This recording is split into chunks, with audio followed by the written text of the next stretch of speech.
ونصلي على رسوله الكريم أما بعد فأعوذ بالله من الشيطان الرجيم بسم الله الرحمن الرحيم وننزل من القرآن ما هو شفاء ورحمة للمؤمنين ولا يزيد الظالمين إلا خسارا وإذا أنعمنا على الإنسان أعرض ونأى بجانبه وإذا مسه الشر كان يئوسا قل كل يعمل على شاكلته فربكم أعلم بمن هو أهدى سبيلا۔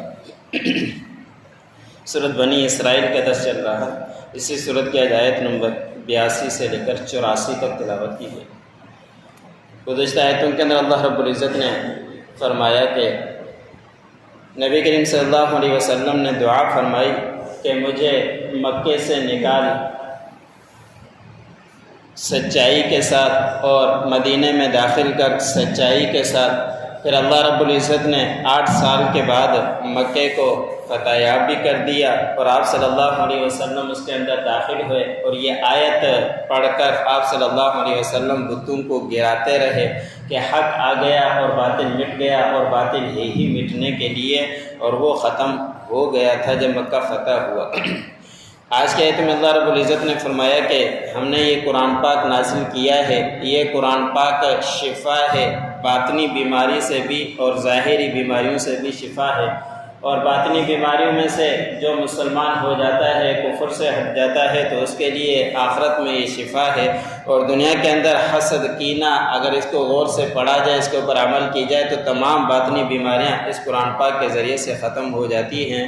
اور ایسے ہی یہ قرآن پاک ظاہری بیماریوں سے بھی شفا ہے، جس کی تائید آپ صلی اللہ علیہ وسلم سے بھی ملتی ہے۔ اور بخاری شریف کے اندر صحابہ کے واقعہ بھی ایک آتا ہے۔ آپ صلی اللہ علیہ وسلم کے صحابہ ایک مقام پر گئے تو ان کو رات کو وہاں رہنے کا وقت پڑ گیا، تو محلے والوں سے کہا تو انہوں نے رہنے نہیں دیا۔ وہ صحابہ اکرام باہر جا کر کہیں راستے میں پڑاؤ ڈال دیا۔ کچھ وقت کے بعد اطلاع ملی کہ محلے والے کے سردار کو بچھو نے کاٹ دیا ہے، اور وہ بڑے پریشان ہوئے، کافی حکیموں سے علاج ادھر ادھر بات کی، کچھ نہیں ہوا۔ تو صحابہ اکرام کے پاس آئے، ان سے کہا کہ آپ اس کے دم کر دیں، اس کو شفایات ہو گئی تو ہم اتنی بکریاں آپ کو دیں گے۔ تو ایک صحابی نے، حضرت غالباً سعد رضی اللہ تعالی عنہ، انہوں نے سورۃ فاتحہ 7 دفعہ پڑھ کر دم کیا، اور اس کے بعد اس کو صحت یابی ہو گئی، اور زہر جتنا بھی تھا بچھو کا وہ جاتا رہا۔ تو آپ صلی اللہ علیہ وسلم کے پاس صحابہ اکرام آئے اور تذکرہ کیا، تو آپ صلی اللہ علیہ وسلم نے فرمایا کہ کوئی حرج نہیں، یہ بکرے سارے تمہارے لیے حلال ہیں۔ تو یہ قرآن پاک ظاہری بیماریوں سے بھی شفا ہے کہ اگر صحیح طریقے سے پڑھا جائے، ہم گناہوں سے پاک ہوں، اور اثر اس کا ضرور ہو کر ہی رہتا ہے۔ تو صحابہ اکرام نے سورۃ فاتحہ پڑھی اور ان کو زہر سارا اس سے جاتا ہی رہا۔ اور آپ صلی اللہ علیہ وسلم کا بھی معمول تھا کہ اگر کسی کے ساتھ مسئلہ ہو تو معوذتین پڑھا کرتے تھے کہ قل اعوذ برب الفلق قل اعوذ برب الناس۔ جب آپ صلی اللہ علیہ وسلم کے اوپر بھی جادو کیا گیا تھا، تو اللہ رب العزت نے یہ 2 صورتیں نازل فرمائی تھی۔ جب بھی آپ صلی اللہ علیہ وسلم یہ صورتیں پڑھا کرتے تھے تو آپ صلی اللہ علیہ وسلم سے پریشانی دور ہو جایا کرتی تھی۔ تو یہ قرآن پاک باطنی بیماریوں سے بھی شفا ہے اور ظاہری بیماریوں سے بھی شفا ہے، اور رحمت ہے تمام مومنین کے لیے۔ اور جو کافر لوگ ہیں، ظالم لوگ ہیں، تو پھر ان کے لیے قرآن پاک نازل ہوتا ہے تو ان کے لیے نقصان کے اندر مزید اضافہ ہی ہوتا ہے۔ اگلی آیت کے اندر اللہ رب العزت نے فرمایا کہ انسان کے اوپر جب ہم نعمتوں سے نواز دیتے ہیں تو پھر یہی انسان اعراض کرنے لگ جاتا ہے اور پہلو تہی کرنے شروع کر دیتا ہے کہ مال مل گیا، اولاد مل گئی، تو اللہ رب العزت کو بھلا بیٹھا، پھر عبادات کی طرف توجہ نہیں، نمازوں کی طرف توجہ نہیں، اور پھر وہ سرکشی کے اندر ہی چل پڑتا ہے۔ اور جب اس کو کوئی تکلیف پہنچتی ہے تو پھر نا امید ہو جاتا ہے، مایوس ہو جاتا ہے۔ تو ہمیں ایسا نہیں ہونا چاہیے۔ جب بھی اللہ رب العزت نے نعمتیں دی تو اللہ رب العزت کا شکر ادا کرتے رہنا چاہیے، اور جتنا شکر کریں گے، اللہ رب العزت نے قرآن پاک کے اندر ضابطہ بیان فرما دیا ہے، لَإِن شَكَرْتُمْ لَأَزِيدَنَّكُمْ۔ لَأَزِيدَنَّكُمْ کہ تم اگر شکر کرو گے تو تمہیں میں بڑھا چڑھا کر مزید اور نوازوں گا۔ تو انسان کو کبھی بھی ناشکری نہیں کرنی چاہیے، پہلو تہی نہیں کرنی چاہیے۔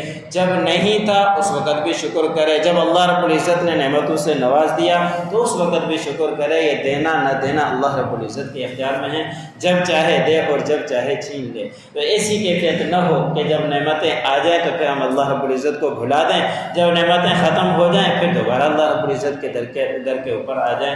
تو اللہ رب العزت نے فرمایا جب انسان کو نعمتوں سے نوازتے ہیں تو پھر وہ اعراض کرتا ہے، پہلو تہی کرتا ہے۔ اللہ رب العزت نے فرمایا کہ ہم ہر کسی کو جانتے ہیں کہ جو جس طرح کے عمل کرتا ہے، اور تمہارا رب زیادہ جانتا ہے ان لوگوں کو جو ہدایت یافتہ ہے سیدھے راستے پر۔ جو سیدھے راستے پر ہے ان کو بھی معلوم ہے، اور جو سیدھے راستے پر نہیں ہے اللہ رب العزت کا ان کو بھی معلوم ہے۔ قیامت کے دن چل کر سب کو ان کا بدلہ ضرور ملے گا۔ وَنُنَزِّلُ مِنَ الْقُرْآنِ مَا هُوَ شِفَاءٌ وَرَحْمَةٌ لِّلْمُؤْمِنِينَ، اور ہم نے نازل کیا اس قرآن پاک کو جو شفا ہے اور رحمت ہے مؤمنین کے لیے۔ وَلَا يَزِيدُ الظَّالِمِينَ إِلَّا خَسَارًا، اور نہیں اضافہ کرتا مگر ظالموں کے لیے یہ نقصان۔ وَإِذَا أَنْعَمْنَا عَلَى الْإِنسَانِ أَعْرَضَ وَنَأَىٰ بِجَانِبِهِ، اور جب ہم نعمتوں سے نوازتے ہیں انسان کو تو اعراض کرتا ہے اور پہلو تہی کرتا ہے۔ وَإِذَا مَسَّهُ الشَّرُّ كَانَ يَئُوسًا، اور جب اس کو پہنچتی ہے تکلیف تو نا امید ہو جاتا ہے۔ قُلْ كُلٌّ يَعْمَلُ عَلَىٰ شَاكِلَتِهِ، کہہ دیجئے کہ ہر ایک عمل کرتا ہے اپنے اندازے سے۔ فَرَبُّكُمْ عَالِمُ بِمَنْ هُوَ أَهْدَىٰ سَبِيلًا، بس تمہارا رب پروردگار زیادہ جانتا ہے جو کوئی زیادہ ہدایت کے راستے پر۔